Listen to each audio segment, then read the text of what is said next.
Live from Fargo and serving you on TV, online, and on the go. This is Valley News Live at 4. Fans will be back in the stands at high school sports games in Fargo and West Fargo starting December 14th.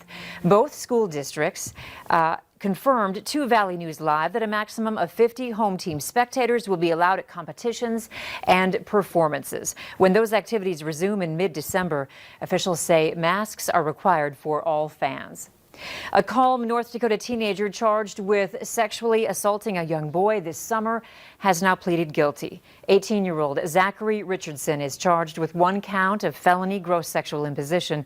Documents state Richardson's therapists said he would sexually offend young children if given the chance. Richardson will be sentenced on March 18th.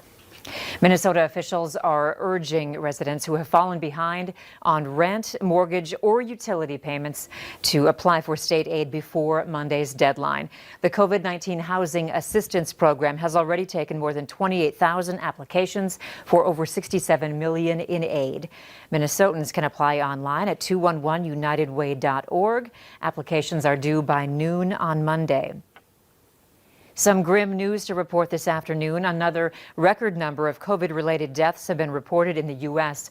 Over 2,800 coronavirus-related deaths were reported on Thursday. That sets a new daily record for deaths in the country. Thursday also marked the 3rd day in a row that the U.S. has reported more than 2,000 cases in a day. That wraps up today's 4 at 4. Now let's get a first look at our weather with Chief Meteorologist Hutch Johnson. Hutch? Andrea, thank you so very much as we are enjoying more gorgeous weather here across the day. I feel like a broken record, but in this case, I'm okay with that. Now, we did see some cooler weather. Look at the purple colors there in northern Minnesota, Roseau County, Lake of the Woods County, and mainly northern Beltrami County right down in toward Bemidji. Much cooler weather there, 20s in Roseau, but we still have 40s from Sisseton, Jamestown, and Fargo, Point South. Now take a look at this.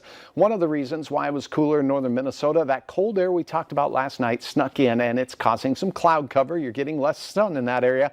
There's that cold pool of air. Notice really affecting northern Minnesota and the Arrowhead. That's about it. The rest of us, look at this. Beautiful blue skies. Get out and enjoy tonight in Fargo. Now we cool off into the 20s, but keep in mind, your average high for this time of the year is that 27-degree reading you see there. So that's going to be what we experience later this evening. Now, as we look up north, temperatures will be very comfortable in the Grand Forks area with sun setting here at 4:36 here in just a few moments. Now, coming up, I'll have details on just how long this broken record of weather will last. And Andrea, I hope it's quite a while because I really like it. Yeah, me too. Yeah. Keep it going. You bet. Thanks, Find Hutch. that sunscreen. Yeah. The University of North Dakota is hosting another COVID-19 testing event in Grand Forks this Saturday. The event is open to the public and will run from 10 a.m. to 2 p.m. at UND's High Performance Center. And for the first time, health officials will offer a limited number of saliva tests. Those who take this testing method should not eat, drink, or smoke for 30 minutes before the test. Testing is available at no cost to people 5 years and older. Masks and social distancing will be required. North Dakota lawmakers have decided to require masks at the state capitol. Both the Senate and the House voted to require masks over the next legislative period, which begins on January 5th. According to the legislature's lawyers, the lawmakers have the authority to impose restrictions on areas of the Capitol controlled by the legislative branch. Lawmakers who ignore the mandate may be removed by law enforcement and charged with a misdemeanor crime. Even though fewer people are on the roads this year due to the pandemic, Minnesota state officials say there have been more traffic deaths so far than in all of 2019. The Minnesota Department of Public Safety says 367 people have died so far in 2020.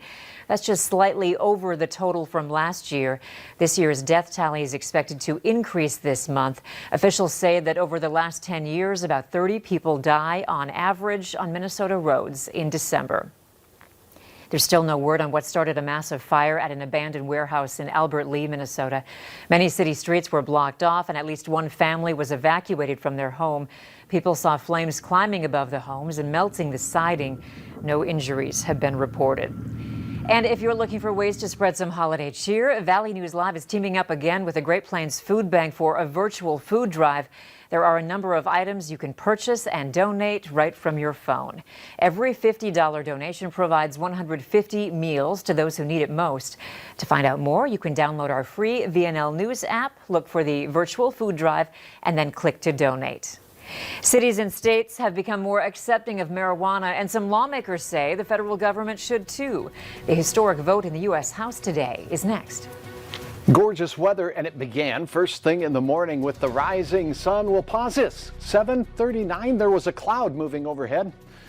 Other than that, things have stayed very quiet. Mild weather continues into your weekend. I'll have hour by hour details, and we'll talk about how long this mild weather lasts next.